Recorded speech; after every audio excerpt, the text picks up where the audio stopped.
بسم اللہ الرحمن الرحیم.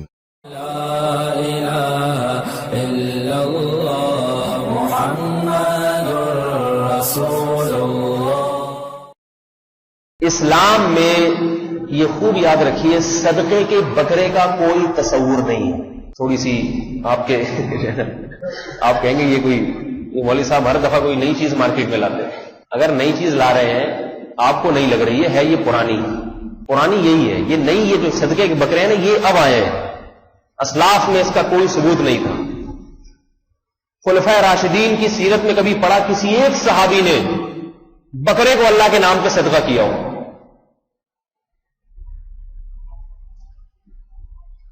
صدقات و خیرات کا بنیادی مقصد غریب کی حاجت پوری کرنا ہے. کیا خیال ہے؟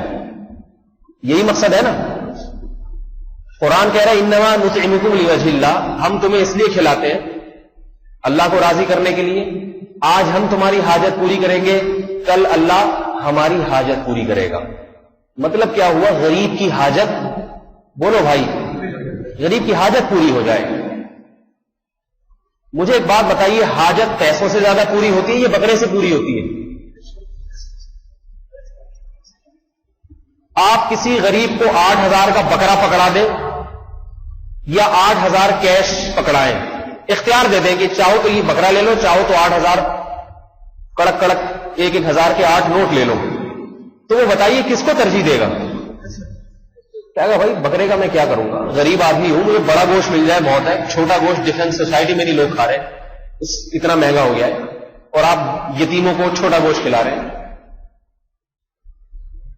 لیکن نہیں، بدعتی یہ کہے گا نا نا نا نا، بکرا جب تک ذبح نہیں ہوگا، جانور کا خون نہیں بہایا جائے گا، میرے سر سے بلائیں نہیں ٹلیں گی. اللہ کو راضی کرنے کے لیے تو صدقات کرنے کا تصور ہی نہیں ہے نا. صدقات کیے بھی جاتے ہیں بلاؤں کو ٹالنے کے لیے. ایسے کام کرتے کیوں بھائی جس سے چڑیلیں اور بلائیں آئے ہیں، ٹھیک ہے، تو ان کو ٹالنے کی ضرورت بھی ہے. اور اگر کر لیے اور یقیناً صدقات سے بلائیں بھی ٹلتی ہیں تو حدیث سے ثابت ہے.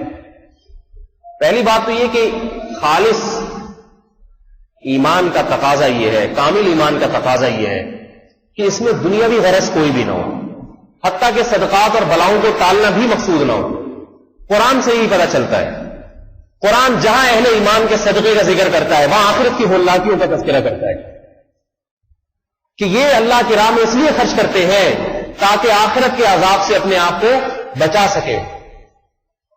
یہ دنیا کی بلائیں آخرت کے مقابلے میں کچھ بھی نہیں ہے. ان کے ٹالنے کی فکر ہوتی ہے اور آخرت میں اپنے آپ کو عذاب سے بچانے کی، گناہوں کی معافی کی فکر نہیں ہوتی. لیکن چلیے اگر آپ کی نیت آخرت نہیں ہے، دنیا میں بلائیں ہی ٹالنا مقصد ہے، تو یاد رکھو بکروں سے بلائیں نہیں ٹلتی اور بلائیں آئیں گی. بکرے کی بددعائیں لگ گئی اگر، وہ بکرا بھی تو آخر اللہ کی مخلوق ہے نا. وہ کہے گا اے اللہ یہ غریب کو پیسے دے سکتا تھا، یہ ان 8,000 روپے میں بڑا گوشت اس سے دگنی مقدار میں خرید کے بانٹ سکتا تھا، یہ ان 8,000 میں غریب کے گھر آٹا ڈلوا سکتا تھا جو 2-3 مہینے چل جاتا، اور اس نے ایک بکرا کاٹ کے غریب کو 2 دن تو کھلا دیا اور 28 دنوں کا انتظام نہیں کیا. ایسی بدعت کے لیے اے اللہ جس نے مجھے بھیٹ چڑھایا، ایسی بدعت کی بھیٹ مجھے چڑھایا، تو کیا معلوم وہ بکرا آپ کو کیا کیا بددعائیں دے. ہمارے حضرت مفتی رشید احمد صاحب رحمہ اللہ تعالیٰ فرمایا کرتے تھے کہ ہماری جو پاکستانی قوم ہے نا، اسے کھلانے کی عادت پڑ گئی، رشوت کھلانے کی. کام اٹکا ہوا ہو تو بڑے افسران کو رشوت کھلائی جاتی ہے کہ بھئی یہ لے لو اور ہم سے ٹیکس معاف کر دو یا جو جرمانہ لگا ہے وہ. تو فرماتے تھے کہ شاید لوگوں کا تصور یہ ہے کہ کوئی مریض گھر میں پڑا ہوا ہے اور اب ان کا خیال یہ کہ بچنے والا نہیں ہے، موت کا فرشتہ اس کی جان لے کے جائے گا، تو موت کے فرشتے کو انسان کی جان کے بجائے بکرے کی جان دے دیتے ہیں کہ بھائی تو اس کو لے جا. اس کو کاٹ کے رشوت دینے کی کوشش کرتے ہیں موت کے فرشتے کو کہ ہمارے مریض کو بچا لے اور بکرے کو لے جا. پر میں وہ ایسا ہوشیار ہے، وہ بکرا بھی لے جاتا ہے اور مریض بھی لے جاتا ہے. کل کسی کا فون آیا کہ بیگم صاحبہ نے یہ کہا ہے کہ میں اللہ کے نام پہ جانور حلال کرنا چاہتی ہوں.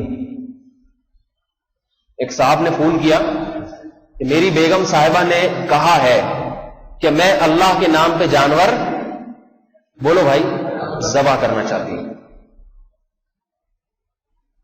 تو مجھ سے یہ پوچھ رہے تھے کہ حضرت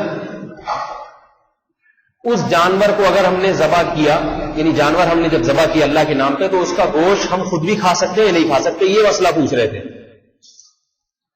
میں نے کہا پہلے آپ یہ پوچھیں کہ اللہ کے نام پہ جانور ذبح کرنے کا اسلام میں کوئی تصور بھی ہے یا نہیں ہے؟ اللہ کے نام پہ جانور ذبح کرنا صرف اور صرف بقرعید کے 3 دنوں میں مشروع ہے اور عقیقے میں. اس کے علاوہ اللہ کے نام پہ جانور ذبح کرنا عبادت نہیں ہے. عبادت میں اپنی طرف سے نہیں کر سکتے. دیکھیے بقرعید میں ہم 4 قسم کے جانور ذبح کرتے ہیں اللہ کے نام پہ. اونٹ، گائے اور بیل وغیرہ، دمبا اور بھیڑ وغیرہ، اور چوتھا بکرا بکری وغیرہ. یہ 4 ہے نا. ایک آدمی کہتا ہے میرے پاس گائے کے پیسے نہیں ہے تو میں اللہ کے نام پہ مرغی ذبح کرتا ہوں. وہ بھی تو جانور ہے، اگر کر دوں اللہ کے نام پہ ایک مرغی کو قربان کر دیتا ہوں، ہو جائے گی قربانی؟ یہ ثواب ملے گا اس کو؟ علماء کہیں گے کہ شریعت نے ہمیں 4 جانوروں کو اللہ کے نام پہ قربان کرنا، اس کو تو عبادت قرار دیا ہے. 5واں کوئی جانور ابھی تک ایسا نہیں ہے جس کو اللہ کے نام پہ ذبح کرنا کوئی عبادت. اس میں اپنی طرف سے نہیں کچھ کر سکتے آپ کہ میں چڑیا مار رہا ہوں اللہ کے نام پہ، میں جو ہے وہ ہرن شکار کر رہا ہوں اللہ کے نام پہ. گوشت کھانے کے لیے آپ کریں، آپ کبوتر کا شکار بھی کر سکتے ہیں. گوشت ایک انسان کی حاجت ہے، اس پہ ثواب نہیں ہے. ہم فارمی مرغیاں روزانہ صبح شام ذبح کرواتے ہیں، کوئی 1 کلو کوئی 2 کلو کا گوشت گھر میں لا رہا ہے، تو کیوں ذبح کرواتے ہیں؟ بھائی یہ گوشت چاہیے. یہ نہیں کہتے بھائی ذرا تو اللہ کے نام پہ ایک مرغی ذبح کر دے تاکہ اس کا ثواب میں اپنے دادا مرحوم کو پہنچا دوں. کبھی دیکھا آپ نے؟ پتہ یہ مرغیاں گوشت کھانے کے لیے، اللہ کے نام پہ ذبح ہونے کے لیے نہیں ہے. ذبح کرتے ہوئے اللہ کا نام تو ضرور لینا پڑے گا اس کو تاکہ اس کا گوشت حلال ہو جائے، لیکن گوشت کی ضرورت ہوگی تو ذبح کیا جائے گا، نہیں ہوگی تو ان فارمی مرغیوں کو بھی کچھ نہیں کہا جاتا. تو یہ دیسی بکروں کو بیچاروں کو کیوں تو میرے بھائی بھیج چڑھاتے ہیں؟ ایک بات یاد رکھیں، شریعت جب ہمیں کسی بات کا حکم دیتی ہے تو اس ایک حکم میں کئی مصلحتیں چھپی ہوتی ہیں جس کا عقل پرستوں کو علم نہیں ہوتا. عقل پرستوں کہتے ہیں یہ کیا ہے، لیکن اگر آپ اس کی گہرائی میں جائیں گے تو آپ کو ایک حکم میں کئی حکمتیں نظر آئیں گے. قربانی میں ہمیں جانور کاٹنے کا حکم کیوں دیا گیا؟ صدقات و خیرات کا حکم کیوں نہیں دیا؟ یہ بات یاد رکھو، جانور کاٹنا صرف بقرعید میں اور عقیقے میں اور مینا میں جو دم واجب ہوتا ہے اس میں عبادت ہے. اس کے علاوہ جانور کاٹنا عبادت نہیں ہے. یہ جو صدقے کے بکرے پورے سال چلتے ہیں یہ بدعت ہے، اس کو ختم کریں. اس پہ کوئی ثواب نہیں ہے، گناہ ہے الٹا. اسلام میں صدقے کے بکرے کا کوئی تصور بولو بھائی نہیں ہے. کہیں بھی نہیں ملتا کسی صحابی نے بکرا کاٹا ہو صدقے میں. صدقے کا جو فلسفہ ہے وہ غریب کی حاجت پوری کرنا ہے. وہ حاجت پیسوں سے پوری ہوتی ہے، بکرے سے نہیں ہوتی. اب 20,000 کا ایک بکرا آپ غریب کو لے کے دیں، وہ کہے گا بکرے کے بجائے مجھے 20,000 کیش دے دیتے، لیکن آپ بکرا ہی کاٹ کے دے رہے ہو. اس کا مطلب ہے آپ کا یہ نظریہ ہے کہ بکرا کٹنے سے بلائیں دور ہوتی ہیں. یہ نظریہ غلط ہے. اگر آپ یہ کہتے ہیں کہ وہ پیسے کھا جائے گا تو بھائی راشن ڈلوا دو اس کے گھر میں. بعض غریب 2 نمبر بھی ہوتے ہیں، وہ 20,000 دو گے وہ گٹکے میں لگا دے گا، ہاں وہ راشن 20 بچوں کو پھر بھوکا مارے گا. تو اس کا طریقہ یہ 20,000 کا اس کے گھر میں کیا ڈلوا دو؟ راشن.